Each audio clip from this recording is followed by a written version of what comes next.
doesn't love a good road trip? For us bikers, road trips are a way to explore. Road trips are a way to, check out the unknown, to venture out into the unknown. And there are some of us who do that, and there are some more who take it to the next extreme. And today we have with us one such person here with us. Hello and welcome to DriveSpark. I'm Stephen Neal, and today you're watching this very special video. So why is it special, you ask? Joining us is Mr. Santhosh Vijay Kumar. He's the lead of rides and community at Royal Enfield, and today we're going to be talking about an expedition like no other, the 90-degree South Expedition. Royal Enfield is sending two motorcycles to the South Pole, and Mr. Santhosh will be riding one of them. He's a Bangalore boy and has been riding all around the country. He's a database designer, telematics engineer, and more importantly, a petrol head. Welcome to this video, Mr. Santhosh. So, first off, to start, please tell us a little about yourself. Hi, Stephen. Thank you for having me. Like I said, I'm from Bangalore. I grew up in Bangalore, and I used to be a software engineer a long time ago. But then in 2009, I joined Royal Enfield to work in what was the rides and communities back then. And I've been handling rides and events for Royal Enfield, and we've been exploring places since 2009. So we went from what was a natural home, which was the Himalayas, all the way to Bhutan, Tibet, and Mustang. So while we've been doing all of this, at the back of mind, we always wanted to do something really epic, and here we are. Really epic sounds just about right. So, how did this entire plan come up? So, what's the background thought behind this plan? It was accidental actually. So in about 2014, there were a couple of us, Adarsh, who was a brand manager for Himalayan, myself, and a couple of others who wanted to do a ride in the Himalayas during the winter. So we were somewhere near Mashobra, which is near Shimla. We were there in Jan, and there was a decent snowfall, and we took what motorcycles were available at that time, which were basically the UC 500s. And we slapped on some snow chains on them and tried to see if the bike could drive on ice and snow. We had mixed results because when the snow got soft and deep, the bike didn't do very well. But one of the guys who was riding with us at that time was a Japanese gentleman in Shirikatsu. So he told me about another Japanese gentleman called Shinji Kazama, who had reached the South Pole on a different route in 1990. And so started digging around the expedition. I saw there was not much of it wasn't very well documented, and so this was 2014. Yeah. Then I did a little more research on the continent, and I figured out that there is something called the South Pole Traverse, which is what the US South Pole Station uses to supply its base, which is more or less a compacted ice track. And then I came across Arctic Trucks, who probably are the only firm in the world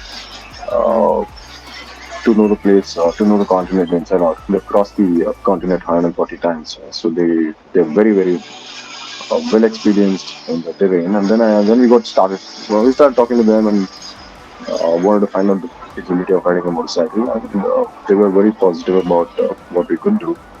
So we ended up going to Iceland to test the motorcycles on similar conditions, and over a course of a year and a half, with two tests, we managed to figure out a setup for the motorcycle, and that's why we're now here in Cape Town, hoping to get to the South Pole in about. How many months has this been in the planning? So usually when a normal person does a road trip, so it's been in the planning for a few weeks or a few days. How long has this been in the planning? Oh, we've been planning for this since April of 2020. 2020 April is when we started planning for this, and we've been planning for this and working towards it. The logistics were a nightmare, more so with the conditions around the world, right? Because we had the pandemic raging, so we couldn't keep traveling all the while to test. So we had to find those windows when the travel restrictions were lifted, when there were travel bubbles. So we worked along with the conditions on the planet at every point of time. And that's what we managed to get the plan moved from concept to reality. Impressive, very impressive. So talk to us about the motorcycles. What are you riding and what has been done to the bikes? We're riding the brand new Royal Enfield Himalayan, and it's pretty much a stock motorcycle in terms of what it is. We've just done a few minor modifications. In fact, a lot of it's less modified than my personal motorcycle. So we just have the front sprocket we dropped to teeth because we wanted more torque. We weren't looking at very high cruising speeds, but we wanted to be able to dig out. I mean, get ourselves out of the hole if we had to. So we went from a 15 tooth to a 13 tooth sprocket. We had to test about eight different combinations of tires and studs to find the right setup. And the right setup by itself is about three different tires and three different kinds of studs. Because ice and snow is, it all looks white, but it can change. The texture can change. The hardness can change. So uh, we needed to be able to adapt ourselves to any condition. Then we needed them to be tubeless. So because we are running really low tire pressure sometimes, we're running up, and you can't do that with a tubed uh, setup. Apart from that, we did get a slightly stronger alternator with a rare earth magnet because we want to get some more juice out of the alternator so that we could, if needed, power our heated gear, heated jacket, and socks and gloves. Uh, and the only other thing, I think we took off the center stand because we didn't need a center stand. Um, I think that's pretty much all we did. Oh yeah, we disconnected the oil cooler because uh, it's not going to get hot where we're going. So we didn't need an oil cooler. Uh, that's pretty much, I guess. I mean, apart from that, motorcycle is almost stock. Uh, yeah. It's a motorcycle that you can bring back to India and ride on the roads immediately. So it's that simple. So what you're saying is basically it isn't modified to the extreme where it's not rideable elsewhere. You can just ride it across and then bring it back. Yeah, it's a motorcycle that's still like the Himalayan, right? The Himalayan is built for all roads and road roads. So this motorcycle is still similar to that. Anybody can ride it. You don't have to worry about it. It's a very simple modification that will help. We hope to get it done. So what sort of distances are we looking at across the ride? So the if you look at the continent on a two-dimensional map instead of the globe, we're going to be landing at the top part of the continent, which is straight down from Cape Town. That region is called the Queen Maud Land. There is a Indian base there, which is the Maitri, and there is also the Russian base, which is the Novo. So that's one of two places where planes can land. So we're going to land there. Then we're going to come down from the top of the continent all the way to the bottom. Now, when I say bottom, it's basically it's curving back upwards. So we would have gone south and gone north again. We reached this place called the Ross Ice Shelf, which is basically the sea that's frozen over. So we travel about close to 4,000 kilometers to get there, and that's the starting point for the motorcycle journey. Uh, this whole thing is going to be transit to get us to the point. And this point, the Ross Point, is also where Amundsen started off his journey to the pole because this is the shortest distance from the edge of the continent to the pole. Uh, there is another place we could have started from called McMurdo, but that area has more crevices. So we are starting with this place called the Ross Ice Shelf. And the distance from there to the pole is about roughly 870 kilometers. And we have planned for 8 days to be able to do this with bad weather thrown in. So I'm thinking if we have 4 days of bad weather and 4 days of good weather, the 4 days are more or less enough to get us across this distance. But if the weather goes bad and we need to extend the number of days we need, then we'll just play it by the ear and go from there. Then once we reach to the South Pole, we head to the left of the continent in 2D map. This is to a place called Union Glacier. There's the only other place where there's a blue ice runway where a plane can land. So there's going to be a transport plane cargo transport train waiting for us. So we go to Union Glacier, we load the vehicles, load the equipment, get the people on board, and then fly back to Chile. So we'll be reaching a place called Punta Arenas on the southern tip of Chile. And from then on, it's home run. Sounds very fascinating indeed. So I'm pretty sure you have a backup team, don't you? So what sort of backup are we Oh, looking at? there is, I mean, we have there's totally six of us on the expedition.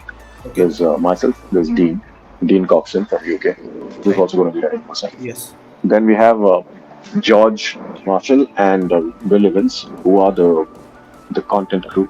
They're going to be shooting the whole thing. And then we have two guys from Iceland, Johannes Gudmundsson and Arnar Gunnarsson. So these two guys are the Antarctic experts.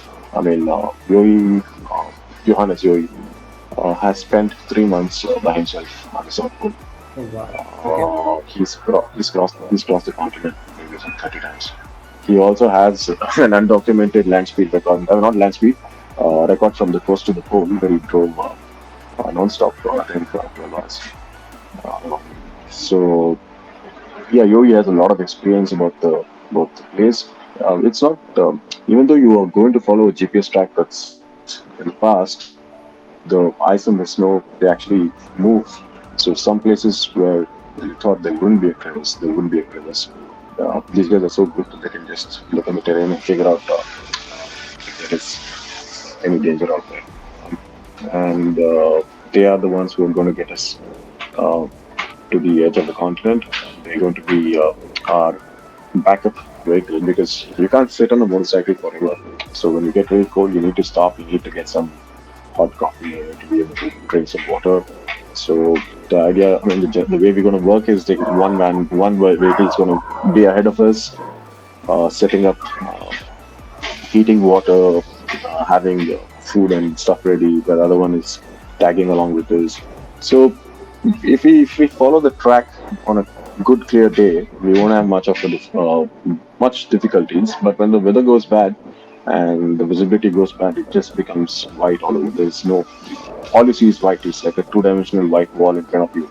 That's when you can stray off the course, uh, and that can get tricky. So we have one vehicle tailing us just in case we need some help.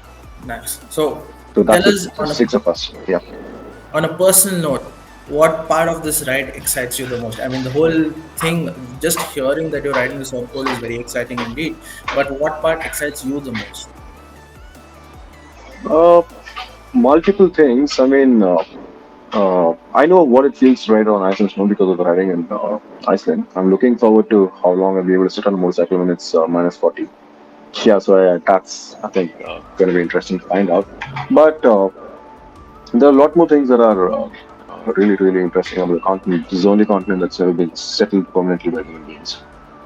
It's a continent with flags, borders.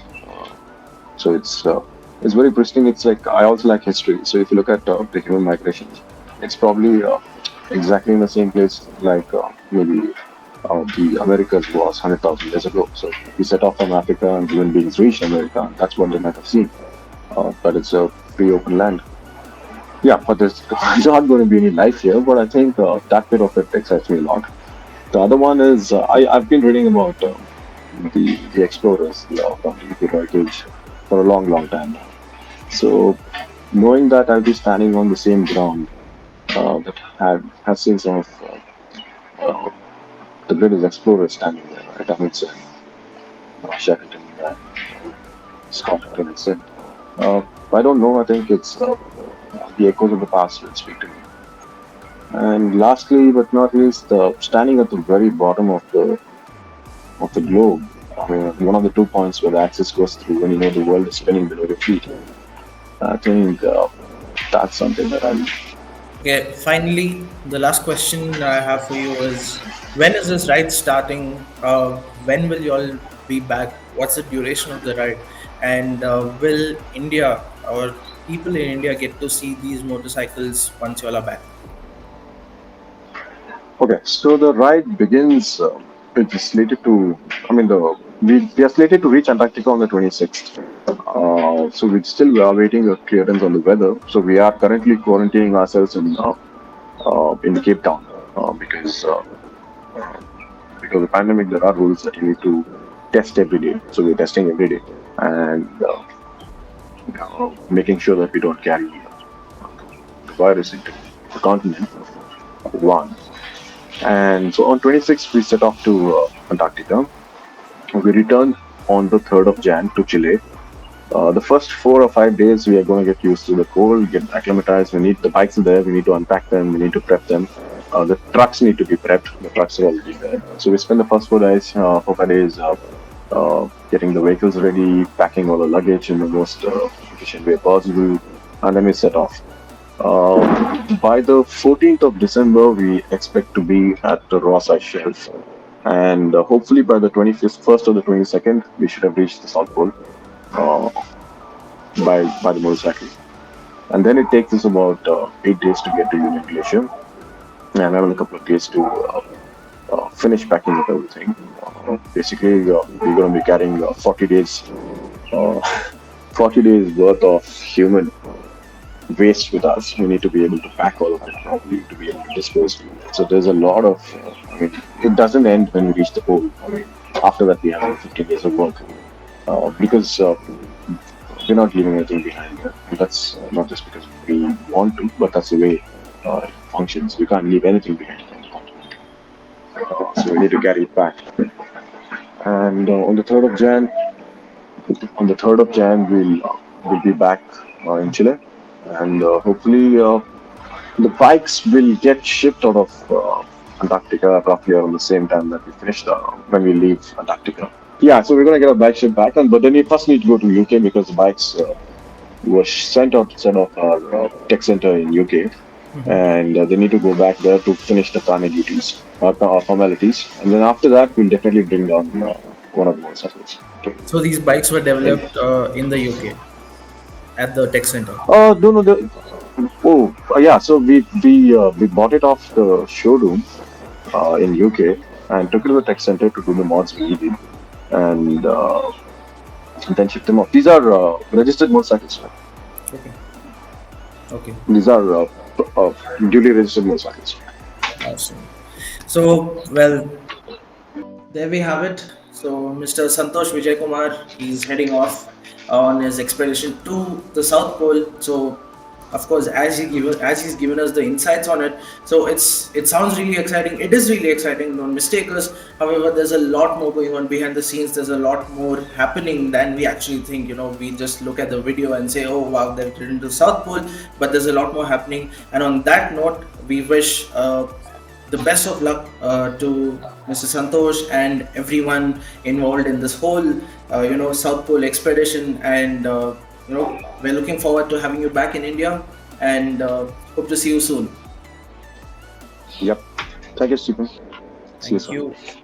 And that's it from us for now. Thank you for watching. Do stay tuned for more automotive content. This is Stephen Neal signing off.